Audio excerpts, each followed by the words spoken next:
You've probably felt it before, that strange sense when everything just clicks. You're calm, centered, open, and then suddenly the world responds to you differently.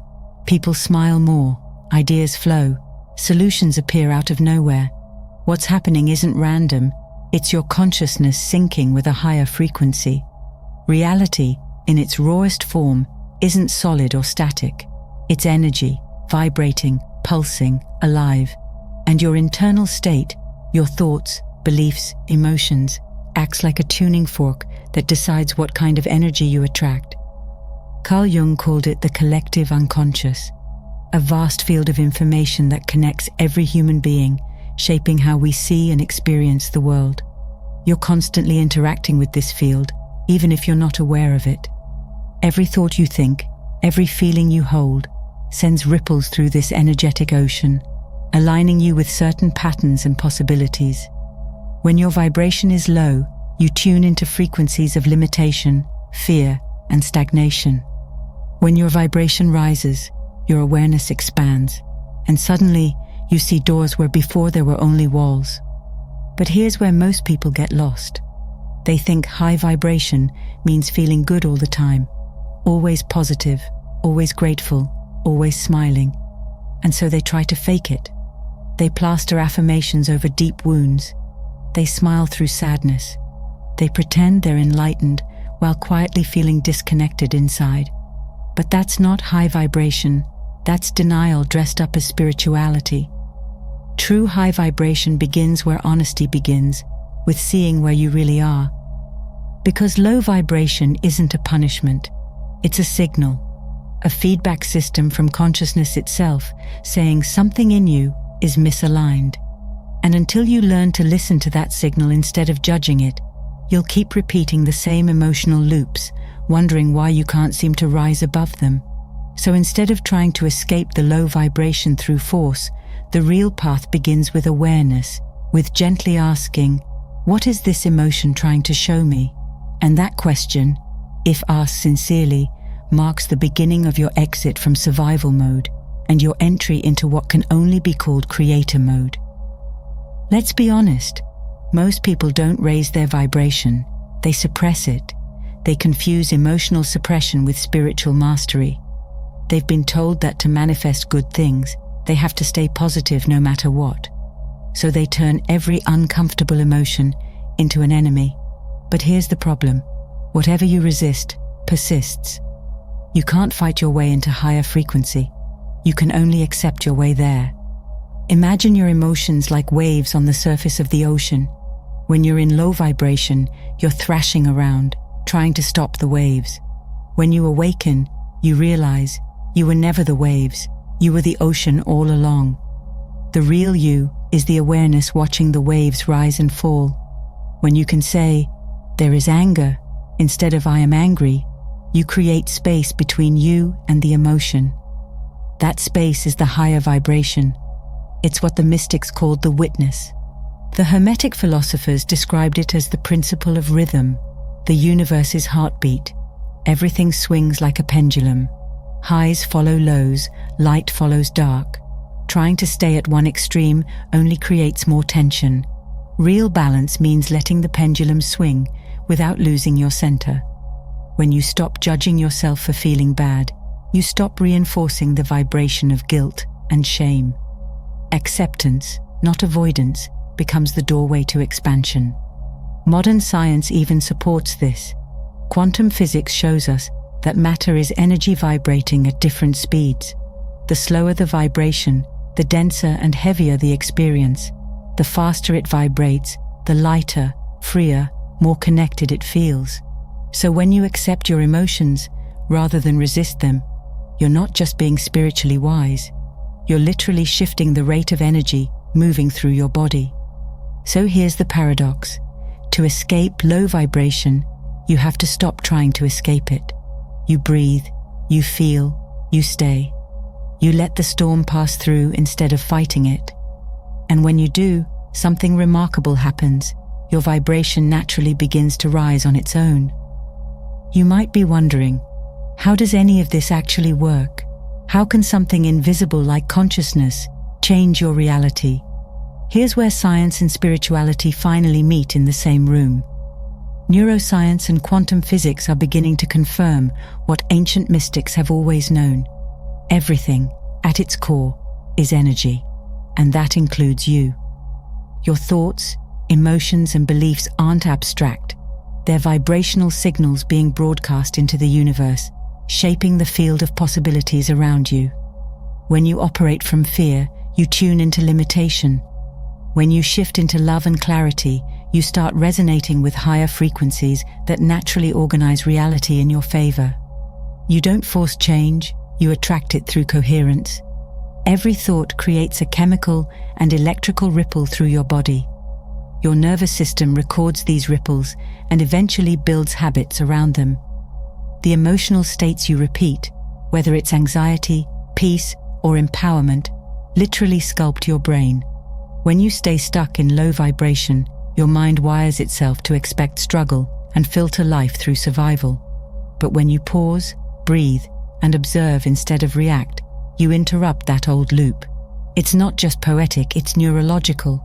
Awareness triggers neuroplasticity, the brain's natural ability to rewire itself. Every moment of conscious observation is a form of inner alchemy. This transformation goes deeper than the brain. It reaches your cells. Epigenetics shows that your thoughts can influence which genes switch on or off. Low vibrational emotions like guilt or fear flood your system with stress hormones that suppress healing and creativity. High vibrational emotions like gratitude or compassion release chemistry that promotes growth and vitality. When you shift from reaction to creation, you're not just changing how you feel, you're changing your biology. Your body becomes an instrument tuned to broadcast the frequency of the Creator. And here's where science meets mysticism. Quantum physics reveals that the observer changes what's observed. Your awareness isn't passive, it's creative. When you stop identifying with chaos and start witnessing it, you collapse one version of reality and open another. You stop resonating with fear and scarcity, and your energy syncs with new, higher possibilities. You're no longer reacting to life. You're shaping it consciously through the vibration of your being. Escaping low vibration isn't about faking positivity. It's about understanding how consciousness works and using it deliberately. Every thought is a command. Every emotion is energy in motion. Every moment of awareness is creation in progress. When you truly grasp that, you stop being a victim of energy and start mastering it. That's what entering creator mode really means, not striving to be perfect, but remembering that your consciousness is the field reality responds to. When you live from that truth, you don't chase alignment, you become it. Here's where everything starts to change. When you realize you're not your thoughts, not your emotions, not your history, you step into the observer.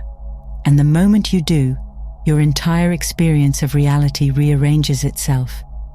Think of it like stepping back from a movie you were lost in. Suddenly, you see the screen behind the images. You see that the drama, the pain, the triumph, all of it is playing within you, not to you. That awareness is what ancient sages called liberation. You don't have to fix every emotion or rewrite every story. You just have to see it for what it is, a movement within consciousness. And something incredible happens when you live from this space. Low vibrational emotions like fear or anger no longer consume you. They move through you like passing weather. You stop drowning in them because you remember, you're the sky, not the storm. Conscious breathing becomes your anchor. Each breath says, I'm still here, I'm still aware. That's how energy moves. That's how it clears. The ego will try to convince you that you failed every time you feel low. It loves to dramatize. It'll say, you've lost your progress. You're back where you started. But the soul knows better. Every emotion is a messenger, not a mistake. Every low vibration you integrate strengthens your capacity to hold higher frequencies later.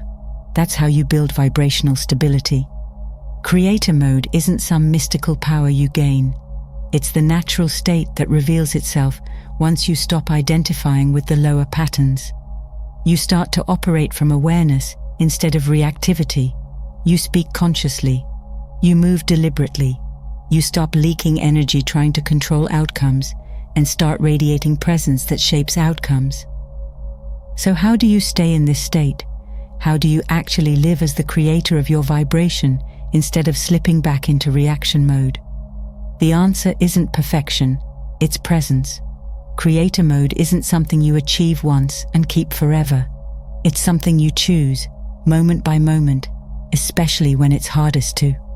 Every time you catch yourself about to spiral into frustration or fear, and instead pause, breathe, and remember, I'm the observer here, you strengthen the muscle of consciousness. That's where power lives. It's not in never feeling low again, but in knowing how to rise faster each time you fall. At first, this process feels subtle.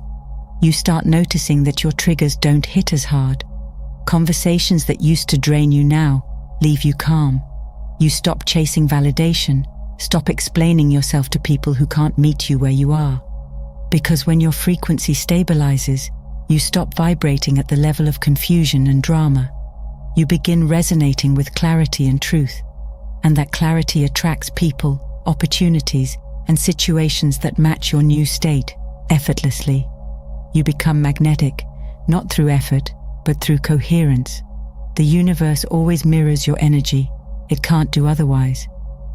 Living in creator mode means understanding that emotions still come and go, but you no longer mistake them for identity. Fear can arise, but it no longer defines you. Sadness can pass through, but it doesn't consume you. You feel everything fully, yet remain anchored in awareness. That's the mark of vibrational mastery.